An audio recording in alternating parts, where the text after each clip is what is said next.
We've defeated the enemy, and they are an enemy. They're a sick group of people.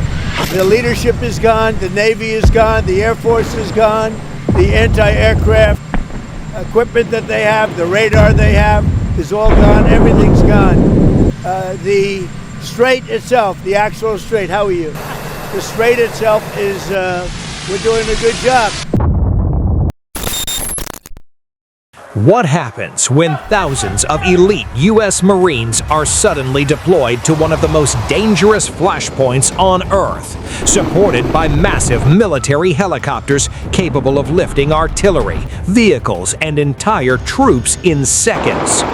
Tensions in the Middle East are reaching a boiling point as thousands of United States Marines move toward one of the most strategic flashpoints on Earth, the Strait of Hormuz. In a dramatic escalation, the Pentagon has deployed more than 2,500 Marines aboard powerful amphibious assault ships, signaling that Washington is preparing for a rapid response operation in the region. Now, the massive Marine deployment near Hormuz is a reality, and the world is watching because it could change everything. The arrival of these Marines is not just symbolic, but also tactical. The elite Marine Expeditionary Unit, often described as America's 9/11 force, is specially trained for crisis response, amphibious assaults, and rapid invasions. This force is now moving dangerously close to Iranian-controlled waters. Their mission? To secure and potentially reopen the Strait of Hormuz, a narrow maritime corridor responsible for nearly 20% of global oil shipments. With Iran threatening shipping and laying mines in the strait, global energy markets have been shaken, sparking fears of a global economic meltdown. The United States has deployed thousands of Marines to the Middle East, placing them dangerously close to Iranian-controlled waters. Beside them, heavy-lift helicopters like the CH-53 and CH-47, machines built for one purpose: rapid strikes and battlefield domination. This isn't a routine deployment, but it signals that the U.S. is preparing for swift and decisive action in one of the most strategic regions on the planet. The Strait of Hormuz may seem like a narrow body of water on the map, but in reality, it is the lifeblood of the global economy. Nearly a fifth of the world's oil supply passes through this choke point. Every tanker, every shipment, every drop counts.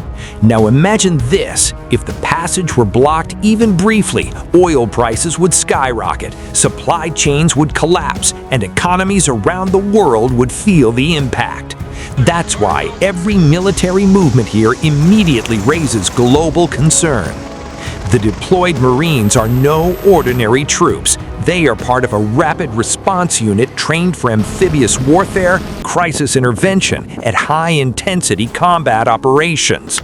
Often referred to as America's first combat-ready force, these troops can launch sea-to-land assaults, secure strategic positions in a matter of hours, operate in hostile environments with minimal support. And now they're deployed right next to one of the world's most dangerous conflict hotspots. This isn't just about presence, it's about readiness.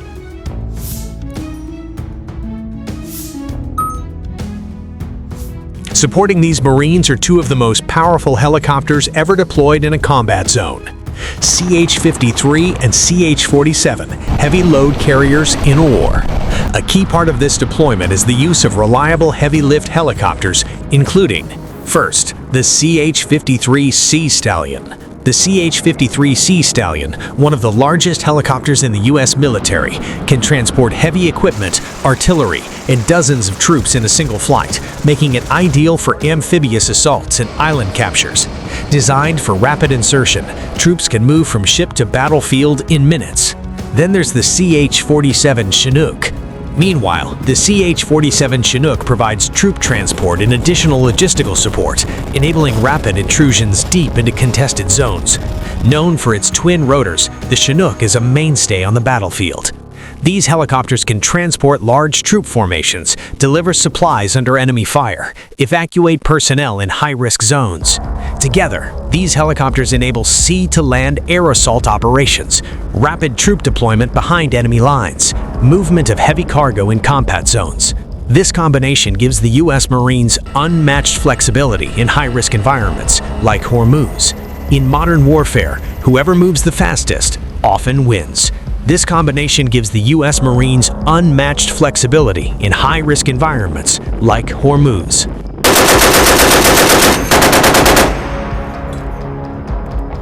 These Marines are not operating alone. They are supported by the massive amphibious assault ships USS Tripoli and USS Boxer.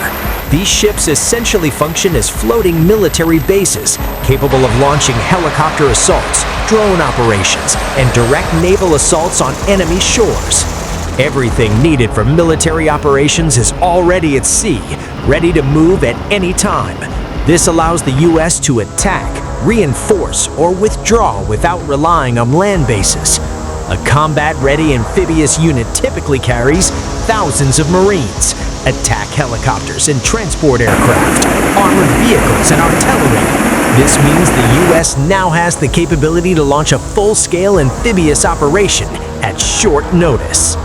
Recent tensions in the region have raised concerns that the Strait of Hormuz could be threatened, and if that happens, the consequences would be immediate and global. The Strait of Hormuz is more than just a waterway, it is a vital global energy artery. Any disruption here would impact global oil prices, international shipping, worldwide economic stability. Recent Iranian actions targeting ships and threatening to close the strait have prompted the U.S. to act, launching airstrikes and deploying troops to counter the threat. Possible missions: island seizures and offensive operations. Military analysts believe the Marines may be preparing for several scenarios. 1. Securing strategic islands. Iranian-controlled islands could be targeted as forward operating bases. 2. Protecting shipping lanes. The Marines could escort tankers and neutralize threats such as drones and mines. 3. Rapid strike missions. Using helicopters like the CH-53, troops can be rapidly deployed into enemy territory for high-value operations. Some reports even hint at a potential plan involving Karg Island, a key Iranian oil hub, following recent U.S. airstrikes on military targets there. A territory on the edge. With warships, helicopters, and thousands of Marines now stationed near Hormuz, the situation remains highly volatile. The United States is preparing to take swift and decisive action if the Strait of Hormuz remains threatened. Whether this leads to direct confrontation or deterrence will shape not only the Middle East, but also the global economy itself.